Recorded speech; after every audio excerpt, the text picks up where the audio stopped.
Hey guys, it's beloved political commentator Matt Lewis back for another exciting episode of Matt Lewis and the News. First, I want to thank you, the Patreon supporters, for allowing us to do this. Thank you for supporting us at patreon.com/Matt Lewis. I also want to thank the Leadership Institute, where we are filming today, for sponsoring this podcast. How much do I love the Leadership Institute? So much that I named my firstborn son, middle name, after Morton Blackwell, the founder of the Leadership Institute. That's right, this is a great organization. I worked here for 4 years. I interned here. If you want to learn how to go on television, how to give a speech, how to run a political campaign, how to get a job on Capitol Hill, this is the place to go. It's leadershipinstitute.org. All right. We're happy to have our guest today. Her name is Jen Psaki. She is Vice President for Communications and Strategy at the Carnegie Endowment for International Peace. She previously served as White House Communications Director in Barack Obama's administration, and before that as the spokesperson at the State Department under then Secretary of State John Kerry. She's also a fellow CNN commentator. Jen Psaki, welcome to the news. Thank you. Great to be here. Great to talk with you. Let's start off with where we are today in 2020. I'm not sure when this episode is going to run, but we had a Democratic debate a couple weeks ago as we're taping this, and Joe Biden was rocked a little bit, put on the ropes. How is this shaking out so far as somebody who's a Democrat? Well, no matter when this airs, there will be somewhere between a dozen and 3 dozen Democratic candidates, so we know that. But not Eric Swalwell. But not Eric Swalwell. Look, I think Joe Biden, what we saw in that debate was that he was rusty and out of practice. And it turns out to run for office and be an effective politician, whatever your political stripes are, you have to engage with people. And he hasn't been doing that a lot, and I think we saw that play out. So you're not yet at the this is an emergency, it's time to panic mode. No, I mean, like anybody who's worked for politicians or elected officials, I was the one who had to go to the spin room after the first Democratic debate in 2012 when Barack Obama had his clock cleaned by Mitt Romney. And that night, no one was calling for him to drop out, but it was terrible. His performance was terrible. And we survived, and he still won. Debates are important. They certainly put people on the map, as they have in many ways with Kamala Harris, but they're usually not totally determinative. So I think in some ways it was a blessing for Joe Biden because his team has been telling him, this is not going to be, you're not going to walk away with this. People are going to go after you. This is going to be hard. This is going to be bloody. And he saw that and experienced it, and in many ways I think it was probably a good wake-up call for him. We'll see how he does in the next few debates. I mean, there's 5 left this year. Yes. Too many. One could argue. One could argue. So I'm wondering how important debates actually are. I mean, I think you could argue that Hillary Clinton probably won all 3 debates. It just, it depends how you view it. And yet, there certainly are moments when debates really Sure. matter. Like Reagan's second debate against Mondale, when he makes the joke about youth and inexperience, right. and kind of diffuses the age issue was a pivotal moment. Do we overestimate or overrate these debates? Maybe, but I think that's a perfect example. There are moments that can stand out when they're consistent with what people's building perceptions might be, I think. So even with Kamala Harris's rise, I think she was kind of ripe for a rise in the Democratic Party. People were watching, and a lot of people I talked to would say things like, I want to be with Kamala Harris, and I just don't know if I can get there. And that debate gave an excuse for people to get there. There were other people who did quite well. Castro did quite well. He saw no rise, no blip, no move, because he wasn't probably ripe for a rise. He's not going to be the Democratic nominee. Kamala Harris could be. Looking back, and this is now I'm trying to jog my memory, but John Kerry, I think, won, or pundits would have said won at least 2 of the debates. That didn't matter.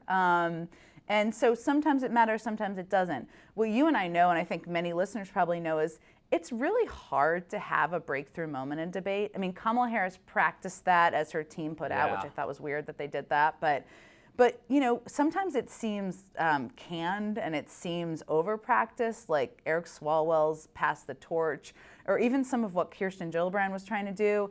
It's a little forced and then it doesn't work. So you really have to, it has to be you have to strike a magic moment for it to be, you to be prepared to take advantage of a moment and to actually do it. And that's more rare than I think people think. And the Reagan's a good example. Kamala Harris, we'll see how lasting it is, but in recent history, that's a good example. But it's harder than people think. Like the stars have to align. It's luck and hustle and talent. And seeing the moment in the moment and making it look natural. That's why I thought it was so weird that they said she'd been practicing it, because it was like, you want people to think she just had that moment. But well, the other thing too, and I know this from being on cable news, is like if someone had interrupted her or stepped on that moment, it could have gone really away. Messed it up. Yeah, could have gone away, exactly. And if Biden had responded in a different way, could have gone away. My time's up. Right, that was weird. Please applaud. But he also it was like impersonal. Like she was talking and he wasn't taking it in. He could have walked over to her. He could have, I don't know. I mean, there are things he could have done that would have diffused it as well. Well, and one of the things that happened in that debate, and not just that debate, but that was certainly both of the first two Democratic debates, it was a sense among people like me that the Democratic Party... Democratic primary voter? Me, a typical Democratic. Yeah. I'm their target guy. Right. But there was a sense that the Democratic Party, that they were going pretty far out there on the left. I mean, whether it's, whether it's abortion or gun buybacks, or immigration, making it's not illegal immigration. It's a civil offense. I mean, we could go down the list. People saying that the environment's the number one geopolitical problem. How worried are you that they're basically staking out territory that's going to be very, if you concede that the goal is to win the Electoral College, that it might be hard to come back? Yeah.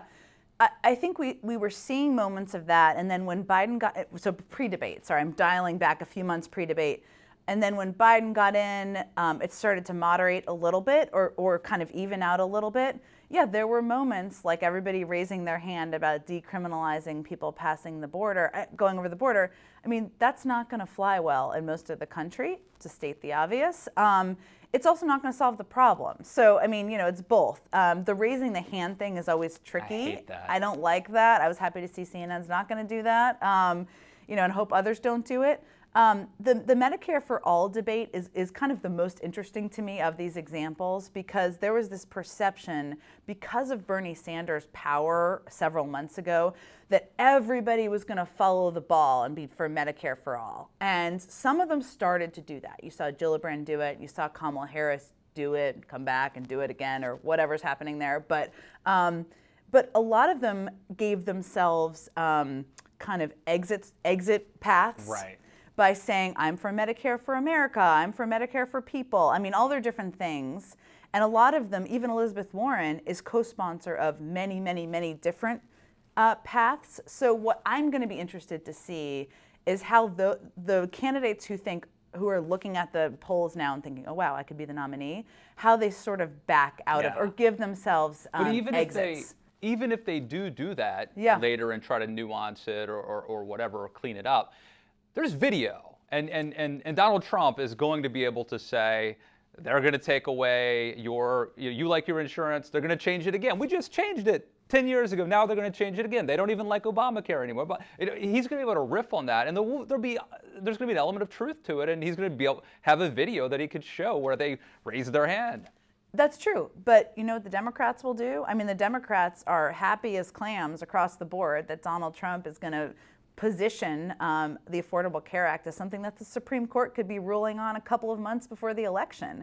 So that the Democrats will position, no matter who the nominee is, as Donald Trump is trying to make it so that pre-existing conditions will not be covered and you will not get health insurance.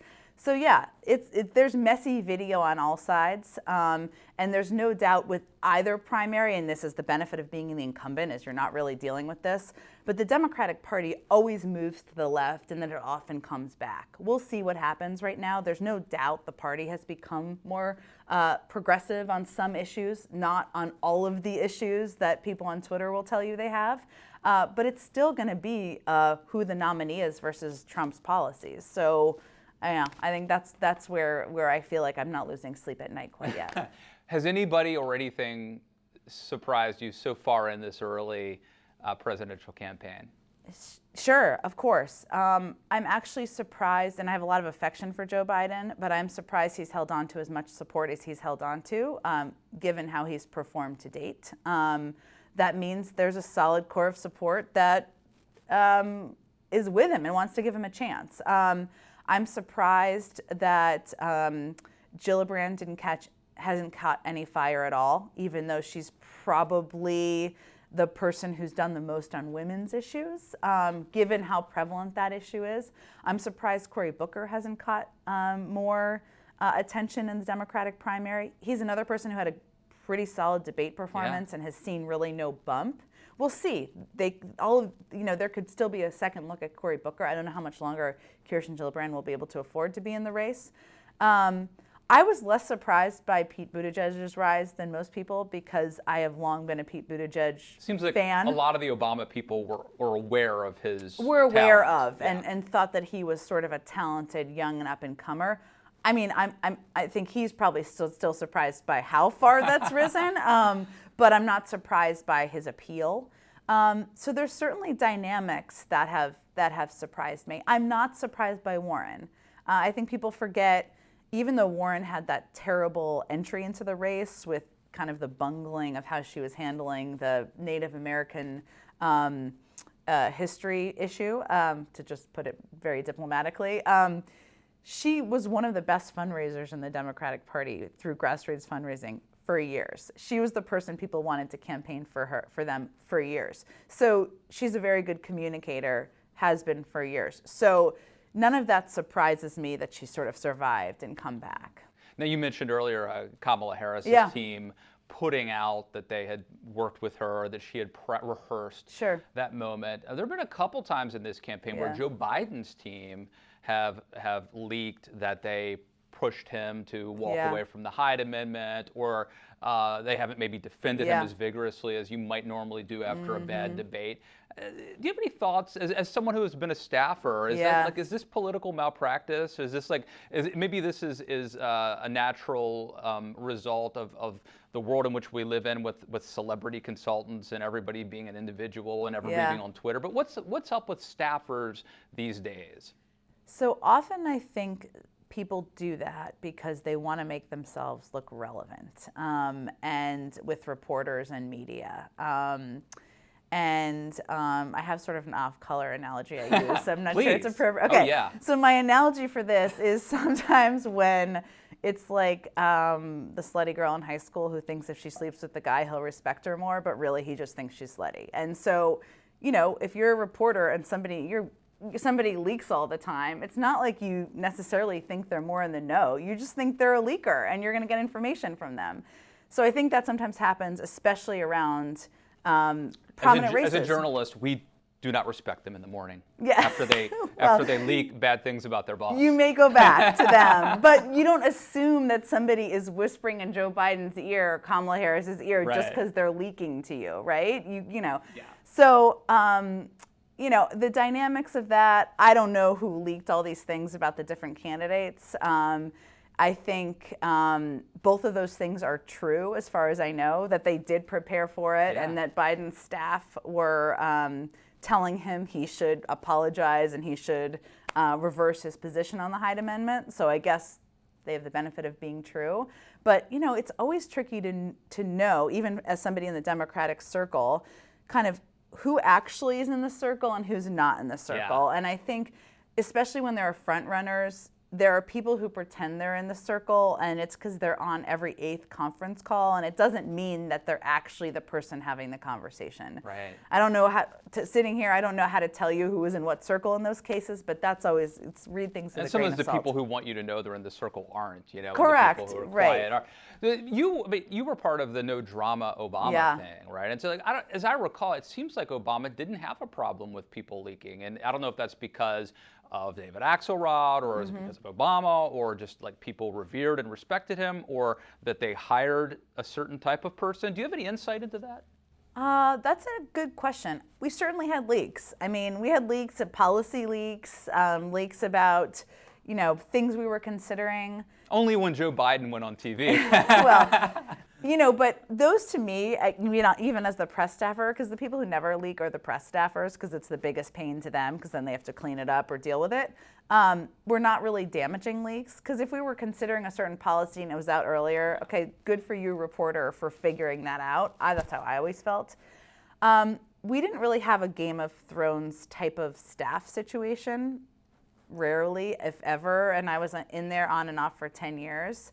And that contributed because I don't think people were trying to elbow each other out or move into an inner circle who weren't in the inner circle.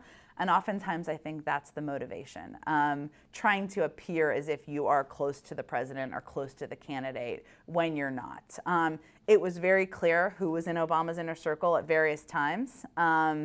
Nobody really questioned that, and I think people respected that internally. So because of that, I don't think there was as much of a need for the Game of Thrones, who's up and who's down type of leaking. Right. Well, I want to talk a little bit about your background. Sure. And how I think that it actually could be like instructive and kind of great advice for people who want to do what you're doing. One of the things when I've heard you talk and sort of learned about your story is it seems like you volunteered for things and you were willing to do things for free, to work your way up. And am I wrong about that? And maybe talk about how you first broke into this business by being willing to do some hard work and not really care about getting the credit for it. Yeah, I think that served me very well, and it certainly is advice I always give to people. And when I'm hiring, I always look for people who have kind of the best attitude, who will happily make 400 copies and do it with a smile and ask you to do more. And oftentimes that's the differentiator between people. They're always much more than that, but as you're hiring. I got started in politics in 1999. I interned for a Democratic fundraiser who was working for Evan Bayh at the time. And that summer, actually, Nancy Jacobson married Mark Penn. So big part of my internship was picking out hors d'oeuvres for her engagement parties. I don't know what you know about that at 20. I still don't really know how to do that. But it just exposed me to kind of DC and the magic of DC. Some people would think that that's inappropriate. Like, you want me to be involved in this personal aspect of your life? I would never ask anyone to do that, but I did whatever she asked me to do. And, I got to be around this woman who was interesting and powerful and around powerful people, and she brought me to stuff. And yeah, I went and picked up her dry cleaning, but I also got to go to fundraisers with senators with her. So exposure is also part of it, and really developing a relationship and realizing learning is not just about writing the memo. Learning is also being around people who have done this a lot. Yeah. And that's why doing an internship, if you can do it, is great, or just recognizing that your title doesn't matter and things like that. But I went and worked at an art school for 2 years, which is sort of a weird thing to do, but it was fun. And then I decided, what am I doing? I don't really want to do this. I started volunteering for the Arlington Democratic Party. I was the youngest person by 40 years. I was stuffing envelopes one day, volunteering, and this guy who I probably thought was 100 because he was 30 said to me, "You should go do a campaign." And I did what a lot of 23-year-olds do. I was like, okay. I broke up with my boyfriend. I moved out of my apartment. I drove to Iowa. I started working for the Iowa Democratic Party. This was in 2002. I did not have health insurance, which would be a scandal nowadays, but then the Democratic Party didn't give health insurance. I think I got paid $1,000 or $1,500 a month or something. I door knocked, I planned protests. I did whatever they asked me to do. But I also got to see what a political campaign looks like and what a functioning state party looks like. And we won those 2 races in a year where Democrats didn't win a lot. And that was invaluable. But I didn't have a big title. I had a fanny pack and a Palm Pilot. And that's really how I got my start. Was this scary? Up and just driving to Iowa by yourself? I'm a terrible driver, so that was scary. And this is before everyone had GPS, probably. Right. I remember rainstorms and it was a little scary. And I also felt at the time I have 2 years of work experience. I know a lot more than these recent college graduates. I went through kind of one of the Democratic Party programs, of which I know they have on both sides of the aisle, where young people experience a campaign. So yeah, it was a little nerve-wracking, changing my life. And I lived in a nice apartment in Arlington, and I thought. But you can't do it if you're, if you're 40 and you've got kids and a mortgage. You can't. A lot harder. Then you can't do that. A right? lot harder to do. It's like if you got. But I was bitten by the bug at that point, and I knew I wanted to do more political campaigns, and so I thought of it as like kind of a 4-month adventure, 5-month adventure, and it was. But it led me to my career. So yeah. That's great. And so, wasn't it a similar thing that got you into being a spokesperson in communications, where you kind of said like, hey, if you ever need someone to write? Oh yeah. Yeah. I think I told you the story. So when I went to Iowa, and I was, the bottom of the totem pole, there was like 100 door knockers. We door knocked for 5 hours a day and entered the data, and all lived in like a group house with 10 people that should have been condemned. I mean, that was the whole scenario. But I walked into the office of the the communications director of the Iowa Democratic Party, this guy named Mark Daly, and I said, I'm a pretty good writer. If I can ever be helpful, I'd love to be helpful. Really what I meant was I'd love to like learn, but I didn't say it in that way, or at least not that I recall. So it turned out that summer, the woman who was his deputy was getting married. And so I ended up sitting in his office for a while and kind of writing some press releases. I'm sure they were horrifically bad, but he was lovely and great about it. I mean, this is this thing about any industry, and certainly politics. You surprisingly can find people along the way that will help you just because they're like drawn to public service. They will probably help you along the way. It's not always the people you expect, but I look back. He like let me learn about how a press office works and what a press release looks like. I didn't do any real work for him, but it made me think this is interesting. I'm interested in this, and so my next opportunity, because I had Iowa experience, which is still valuable. But was valuable then. I started talking to all the presidential campaigns, and I talked to Dick Gephardt's people, took me to a Christmas party and tried to convince me to go be a regional field director for them. But I ended up working for John Kerry because I just had a gut feeling about him. I've always had gut feelings about people. It's served me well so far. And I took a job, so this is another example of just taking, I got offered better jobs from other candidates, but as the assistant to the state director, which basically means making sure like he has a schedule and he has pencils or pens or whatever.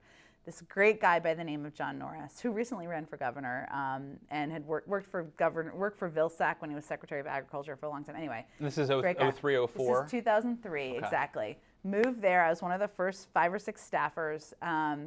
And, I did whatever he asked me to do. Some days it was meeting the guy who was fixing the copying machine. One day we painted the windows of the office, John Kerry. Whatever it was he wanted me to do, I did. Maybe a month or 2 in, I went to him and I said, I know you're going to hire a communications director.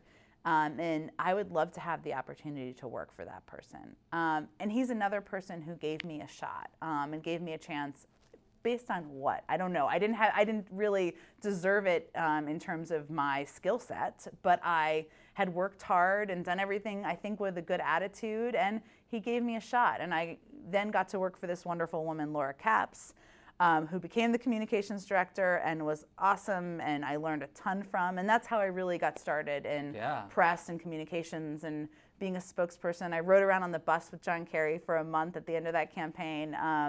So yeah, that's really a couple of people forget Kerry was down and out. He fired his campaign manager in December of 2003. Yes. And comes back a month later and wins. Totally. The caucus. So that's actually a funny story about that day that he fired his campaign manager. New campaign manager. The new campaign manager basically fires other people or makes it so that they're not going to stay. Yeah. So Robert Gibbs was John Kerry's press secretary, who people may know of because he was Obama's first White House press secretary.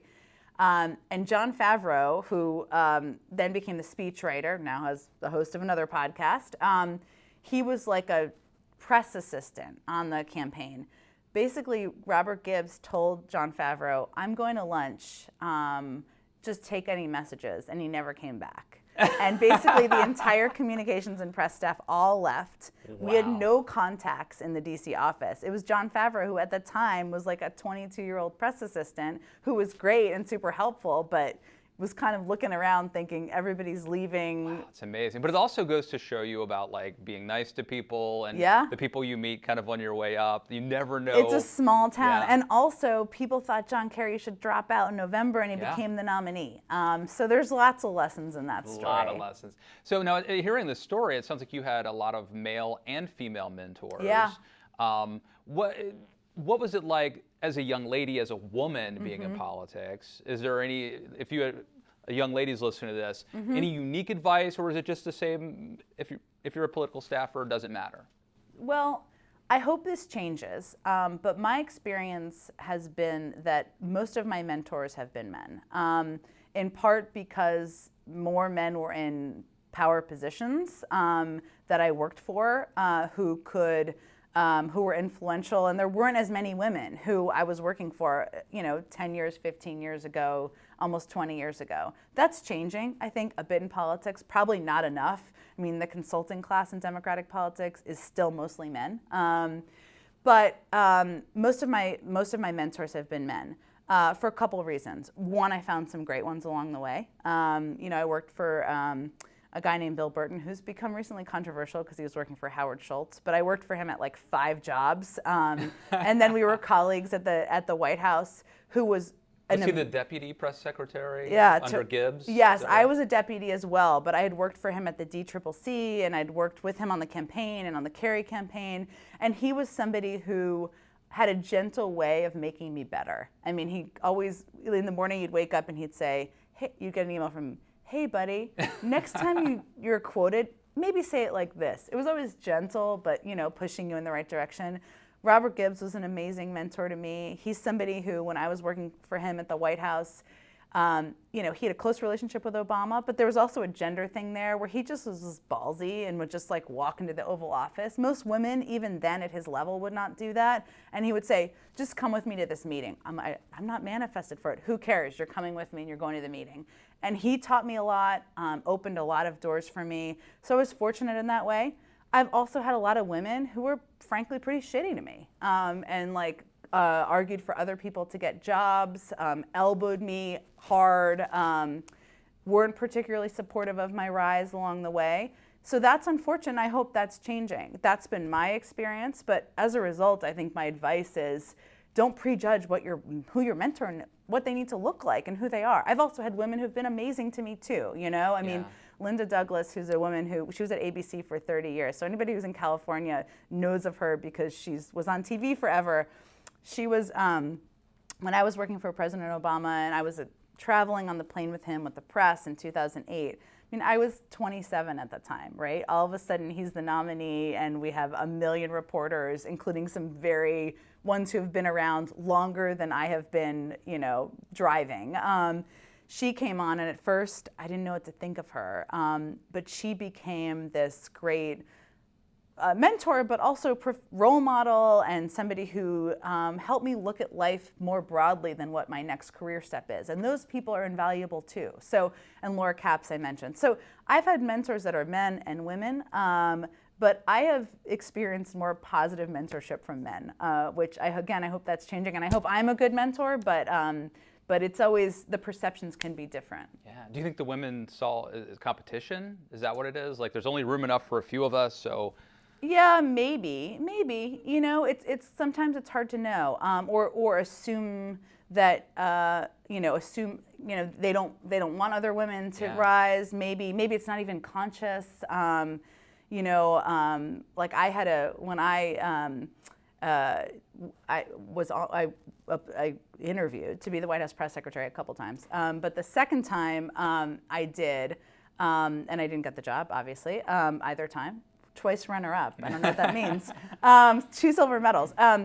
But I had a woman who was high up there call me and say, and I was sad, and that's all. I was sad about it, but I was happy for Josh Earnest, who got the job. She called me and said, I hear you've been telling people that this is because I don't want other women around. It's like, what? I don't understand it. And then a reporter called me and said that they had heard that. And it was clear that this person was just telling people that I was mishandling things, or it was strange. So I've had strange experiences like that from people I would never expect. But you know, you have to kind of lift yourself up and move on and just try to be better than that, you know? So it's interesting. I mean, you obviously were kind of willing to do whatever, make copies and whatever, and then you proved yourself and you would get hired. But then you had to rise to the occasion. Sure, you had to be course. good. You had to actually perform. Yes. But it's one thing to make that leap from going door to door to writing press, to maybe even being a communicator or a spokesperson. Yes. But then to do it for the State Department. Yes. Where every word is parsed, where you have to kind of be an expert on international relations and foreign policy and geopolitics. That must have been an incredible learning curve, and you did it amazingly well. How tough was that, and how were you able to up your game to be able, not just like talking on behalf of a candidate, but talking on behalf of the of an entire department and the Secretary of State? You know, I was so fortunate to have that opportunity, but I think a big part of it, and this is another piece of advice I give people, is doing your homework. And I am used to, as I think many people probably watching, listening are, being doubted and being underestimated. And I find that to be a place to thrive. If you're underestimated and people don't think you can do the job, I think you were a skeptic of mine as well. Many people were skeptics of mine. Maybe I have to go. Is this a tweet? I think there was a tweet. A tweet I should delete. It's okay. No, it's totally okay. I'm saying this because when I went to the State Department, which is an amazing place and my favorite job I ever had, I was coming in. You were right to be skeptical. That's what I'm trying to say. You have caught me by surprise, because you never know the horrible things you may say about people before you know them. Well, I'm kind of saying it's okay. I mean, in that I went in and I was a political appointee A, which people are understandably skeptical of because there are a few there. I did not have a background in foreign policy. B, C, I was young. And I think those three qualities made it so that I knew I was going to be walking into a difficult situation. My armor has always been to try to be more prepared than the next person. It doesn't mean I always got every answer right. No, it doesn't mean I always knew the kind of sordid history of Nagorno-Karabakh.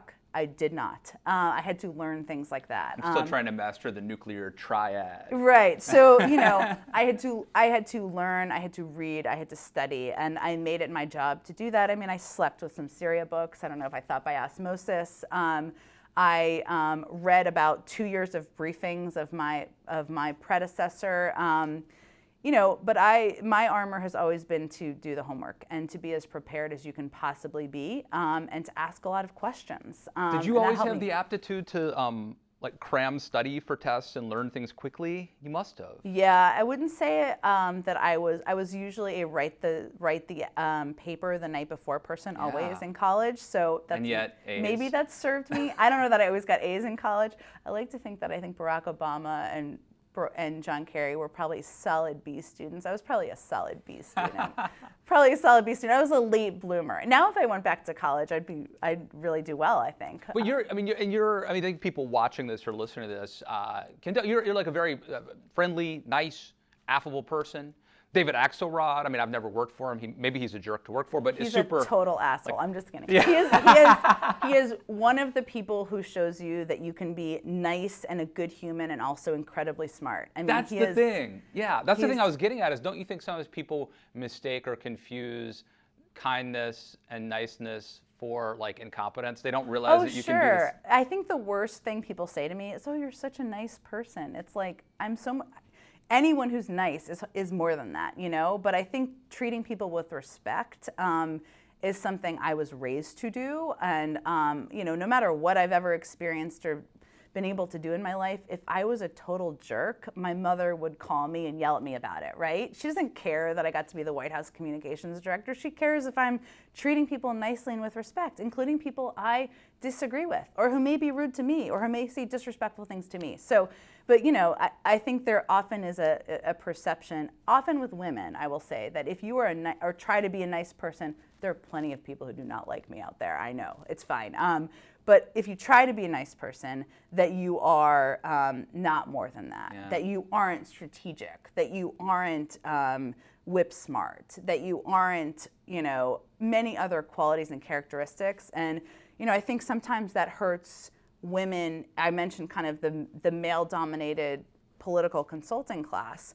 Sometimes, on these conference calls, and I have a lot of friends who do this, so this is what I'm speaking to, will say, like, men will speak over women, they jump in. Is it men being sexist? I don't know. Or is it just like gender differences and women trying to be nice and wait their turn? And how does that play into who's successful? And I think all of these are factors. Yeah. I do, I think that being nice, maybe it's a sense that like you need to be a killer and you need to be willing to commit. And if you're friendly and nice, it's a sense that you're not actually ambitious and cutthroat enough. But you obviously are cutthroat enough and nice, right? You've got it both. And you're lucky that you've got a mom that like is maybe, providing that unconditional love and focused on the things that count. I wanted to ask about having it all. When you were working at the State Department, you had to throw yourself into that job and you had to like read all these books and learn all this stuff and ramp up. But you've also got a life, and I know now you're married, you've got 2 children. Yeah. Were you able to like have a life, or did you have to during that time just be all about your career? Yeah, I had no life at that time. I mean, I was married, and my husband is a sainted human being, but he refers back to that time as like a particular hard time. We didn't have kids, but I was traveling. I mean, I traveled almost 700,000 miles or 650,000 in 2 years. So I was never home, never around. And we'd only been married at that time for like 2 years. So it took some patience and a great deal of support from him to be supportive of that. But when I was there, toward the end of my State Department time, I got pregnant. I wanted to have a child. It wasn't anything, And I remember going to talk to John Kerry about it and saying, I'm having a baby. I didn't know I was going to the White House at this point. So I'm having a baby. I just wanted to let you know. And he was like, that's great. Children are amazing. That's awesome. And then he was like, maybe an hour later, he was like, okay, so I want to go to Israel like 3 times in the summer. And I'm thinking like, I'm having a baby in July. Does he not? Is he not?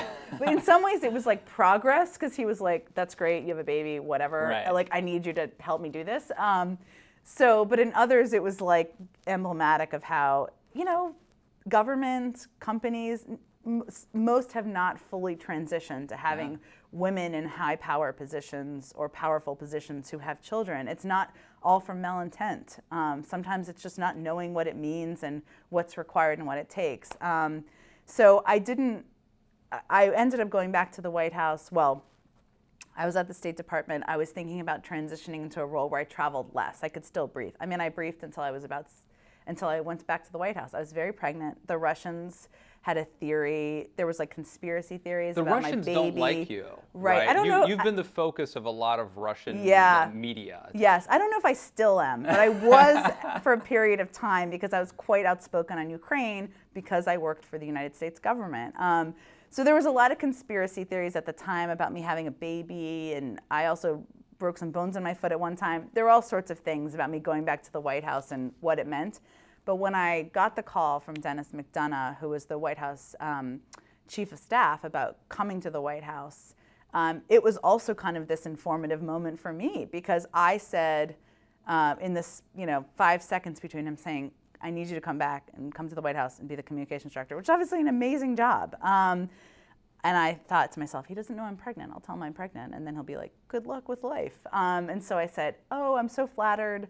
But I'm pregnant, I'm having a baby in a couple of months. And he was like, that's great, we'll figure it all out, And that's the only way I could do it, because he was great. And when I spoke with Obama about the job, he said, the King of Jordan is in my office, so I just have a few minutes, which I was like, oh, even if I don't do this, it's a great story.